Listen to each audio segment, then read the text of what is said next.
চাওক মই বৰ্তমান শোলমৰাত উপস্থিত আছো আৰু প্ৰথমে মই পৰিৱেশটো দেখুৱাইছো শোলমৰাৰ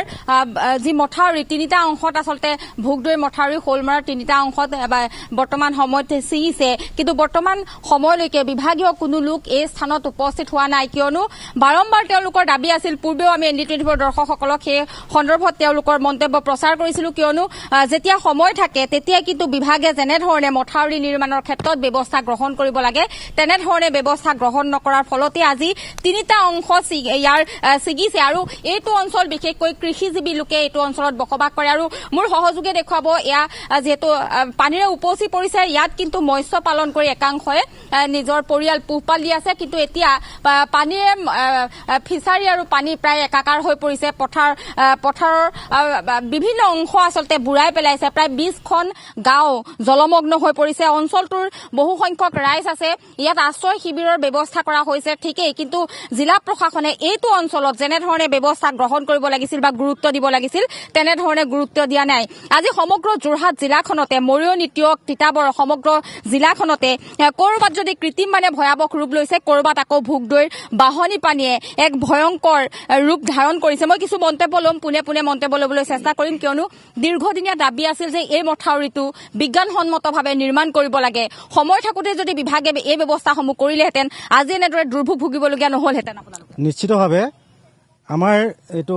যিটো আছে আপোনাৰ চৰকাৰী ডিপাৰ্টমেণ্ট আছে মথাউৰি নিৰ্মাণ কৰা তেওঁলোকে খৰালি মাহত শুই থাকে আৰু বাৰিষা তেওঁলোকে সাৰ পায় আজি উৎকৰৰ এইটো ডিপাৰ্টমেণ্টে সাৰ পাব আজি লাহে লাহে গোটেই বাৰিষা খৰালি ছমাহ তেওঁলোকে শুই থাকে কোনো কাম নকৰে এতিয়া চৰকাৰৰ টকাটো খৰচ কৰিবৰ কাৰণে বুৰুজৰ ওপৰত বুৰুজ মাৰিব ইয়াত কিমান মানুহ লেবাৰ লগাব সেই পইচাটোকে যদি খৰালি মাহত খৰচ কৰিলে হয় আজি ৰাইজৰ এইটো অৱস্থা নহ'লহেঁতেন যোৱা কালি নেৰানেপেৰা বৰষুণৰ ফলত ভোগদৈ নদী উফন্দি উঠে আৰু এই মথাউৰিটো তিনিটা জেগাত ছিগিছে বুলি আমি গম পাইছোঁ যিহেতু 39 টিয়ক সমষ্টিৰ অন্তৰ্গত 39 গাঁও পঞ্চায়তৰ প্ৰায় 20খন গাঁও এই অঞ্চল এতিয়া জলমগ্ন হৈছে কাৰোবাৰ ঘৰৰ ভিতৰত এককাল হৈছে কাৰোবাৰ ঘৰৰ ভিতৰত এআঁঠু হৈছে বহু খেতিপথাৰ নষ্ট হৈছে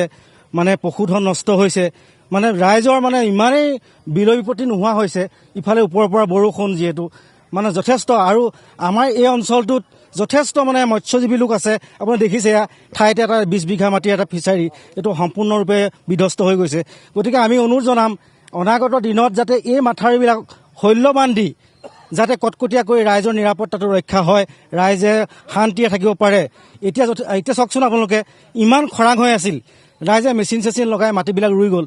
ইয়াৰ পাছতে কালিৰ ভিতৰত গোটেইখিনি তছনছ হৈ গ'ল মানে ৰোৱা নোৰোৱা গোটেইখিনি চব মহাপলয় হৈ গ'ল গতিকে আমি বাৰে বাৰে এই মথাউৰিটোক লৈ মানে ইমান জীয়াটো ভুগিবলগীয়া হৈছে এই অঞ্চলৰ ৰাইজ গতিকে মই চৰকাৰক প্ৰশাসনক অনুৰোধ জনাম যাতে এই মথাউৰিবিলাক শৈল্যবান দি এটা স্থায়ীভাৱে নিৰ্মাণৰ ব্যৱস্থা কৰক তেতিয়াহে আমাৰ ৰাইজ শান্তিৰে থাকিব পাৰিব বুলি মই অনুভৱ কৰিছোঁ হয় এয়া গাঁওবাসীৰ অভিযোগ আচলতে সময় থাকোঁতেই যদি বিভাগে ব্যৱস্থা গ্ৰহণ কৰে তেতিয়াহ'লে এনেধৰণে দুৰ্ভোগ ভুগিবলগীয়া নহয় কিয়নো এইটো অঞ্চল কৃষিজীৱী অঞ্চল নিজৰ সপোনৰ পথাৰডৰাত ভুই ৰুইছিলহে মাত্ৰ তাৰ পাছতেই প্ৰলয়ংকাৰী বানৰ ফলত এতিয়া সম্পূৰ্ণ পানীৰ তলত সকলো আছে মই আৰু কিছু মন্তব্য ল'বলৈ চেষ্টা কৰিম কিয়নো বিভিন্ন ধৰণে তেওঁলোকৰ বিপদত পৰিবলগীয়া হৈছে সময় থাকোঁতেই যদি বিভাগে ব্যৱস্থা গ্ৰহণ কৰে তেতিয়াহ'লে আজি এনেধৰণৰ পৰিস্থিতি এইটো অঞ্চলত নহলহেঁতেন হয় ইয়াত বিভাগে কোনো হেৰি ব্যৱস্থা নলয় কাৰণে আজি এই ব্যৱস্থা হৈছে ইয়াত এইবোৰ কোনো ধৰণৰ এন্দুৰৰ গাঁত থাকে এন্দুৰৰ গাঁত খৰালি দিনত ইয়াত উঠে সেইকাৰণে এইবোৰ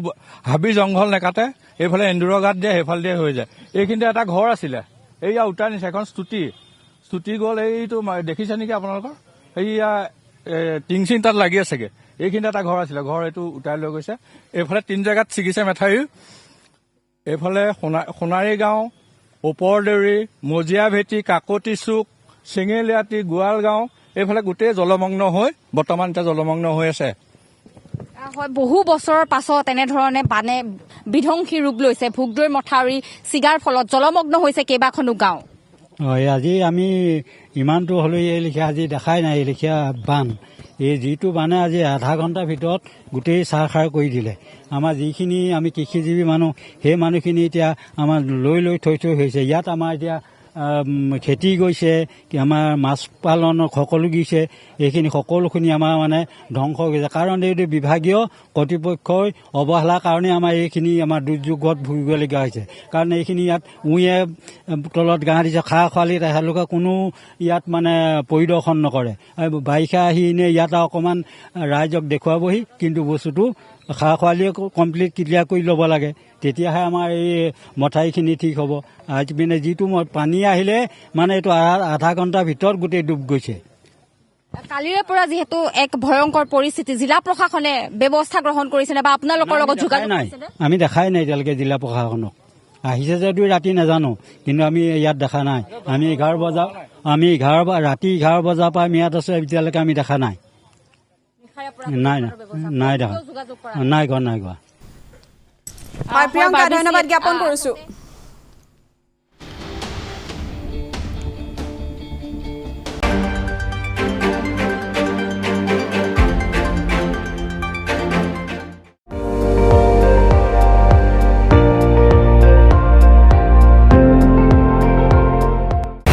আপুনি চাই আছে ND24, সৰ্বশ্ৰেষ্ঠ নহয় সৰ্বোত্তমৰ দৌৰ।